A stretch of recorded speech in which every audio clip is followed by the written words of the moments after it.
Welcome to Maritime Pakistan, your gateway to the fascinating world of oceans and the opportunities they present to every one of us. Our goal is to explore the shared heritage of the seas and oceans to achieve global prosperity.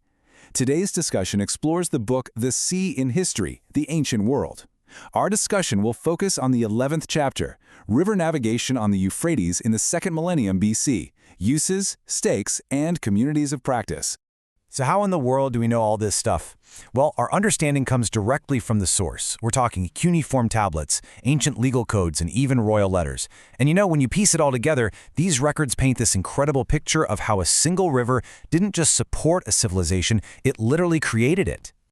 You see, in ancient Mesopotamia, the Euphrates wasn't just, a source of water. It was the source of everything. We're talking power, we're talking prosperity. The very fabric of their society was woven around this river. I mean, just listen to this quote from the legendary King Hammurabi. It really says it all. This wasn't just some poetic boast. He was laying out the geopolitical reality of his time. While all his rivals were focused on land-based power, donkeys and chariots, Hammurabi got it. He understood this fundamental truth. His kingdom's real strength flowed with the river. If you controlled the boats, you controlled the economy, the military, you controlled the future. Simple as that. Now, everyone knows Mesopotamia as the land between two rivers, right? But here's the thing. When it came to transport, they were not created equal, not even close. The Tigris, it was basically a raging beast, way too fast and violent for any kind of reliable navigation.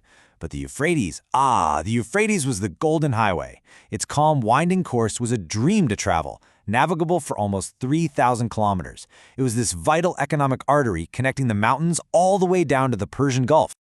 So, what kind of boats were they actually using on this ancient superhighway? Well, if you're picturing simple little rafts, you're in for a surprise.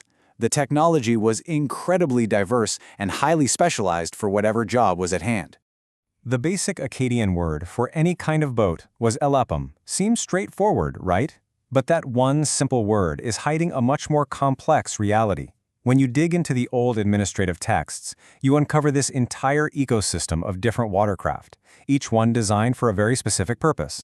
And just look at how specialized they were. You had the mallûm. This was your heavy-duty barge, the kind of thing that could move massive stones for building projects or even an entire division of the army. For special occasions, you had the rukaboom, this ornate vessel for carrying royalty or statues of the gods. Just need to get across the river, the Nebrum ferry was your ride. And for all the little everyday jobs, the simple amum reed raft did the trick. They had the right tool for every job. So how did they build them? Well, it really came down to geography, using what you've got. Down in the southern marshes, where reeds were everywhere, they'd bundle them together to make these light, nimble boats that were perfect for navigating the complex canal systems. But for the real workhorses on the main river, they needed wood, and that meant importing expensive cedar and fir all the way from the northern mountains. But, okay, a wooden boat has one big weakness, right? It leaks. So what was their secret weapon? It was a local resource, bitumen. Think of it as a natural asphalt. They would use this stuff to caulk the hulls, creating this amazing, durable, waterproof seal. It sounds simple, but this bit of tech was absolutely essential. It made their entire trading empire possible. Now, if you're picturing big, permanent shipyards, you gotta scrap that idea. Construction was mobile. It happened wherever they could get the materials and the craftsmen together. And the person overseeing the whole operation was the mallûm, a master of boats. And believe me, this was no ordinary laborer. This person was a combination of shipwright, captain, and navigator, a true specialist who was highly respected and knew their vessel inside and out. All right, so this incredible boat-building technology wasn't just a cool engineering feat. It was the engine that drove a surprisingly complex and highly regulated economy. Which, of course, brings up a huge question. I mean, picture it. You've got hundreds of boats going up and down this river, carrying everything from grain to wine to luxury goods.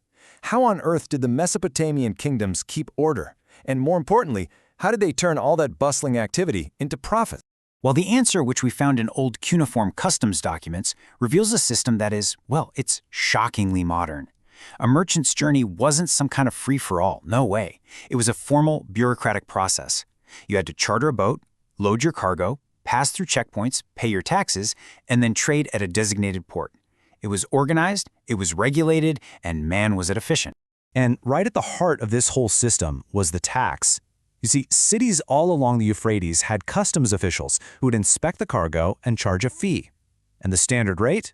A cool 10%, a hefty chunk.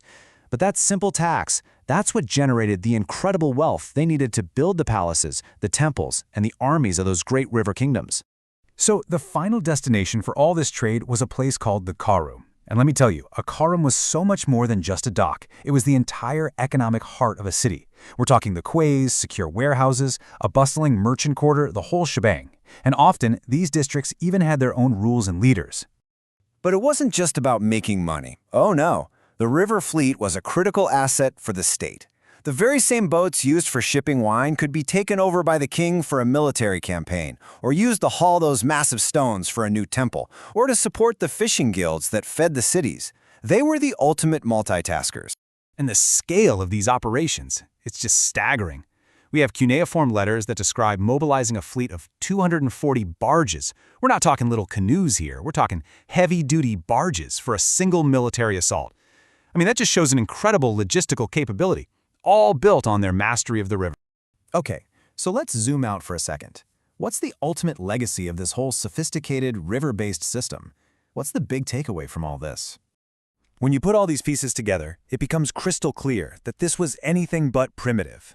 They had detailed legal codes for accidents, a whole world of specialized jobs, solid port infrastructure, and a system of state control through taxes. It has all the hallmarks of a modern logistics network. And if you want just one perfect example of their practical genius, get this. Hammurabi's laws actually specified that in a collision, the boat being towed upstream was legally at fault. Now, why is that? Well, because the boat floating downstream is at the mercy of the current. It's much harder to control. But the upstream boat being pulled along the bank could be stopped much more easily. It's brilliant. They literally wrote the physics of the river right into their laws. Which really leaves you with a final thought, doesn't it? Today, our world runs on massive container ships and these incredibly complex global supply chains. But when you really strip it all down to its core, the ideas of transport, taxation, regulation, legal liability, have the fundamentals really changed all that much? Or was the blueprint for our modern world drafted thousands of years ago on the ancient superhighway of the Euphrates?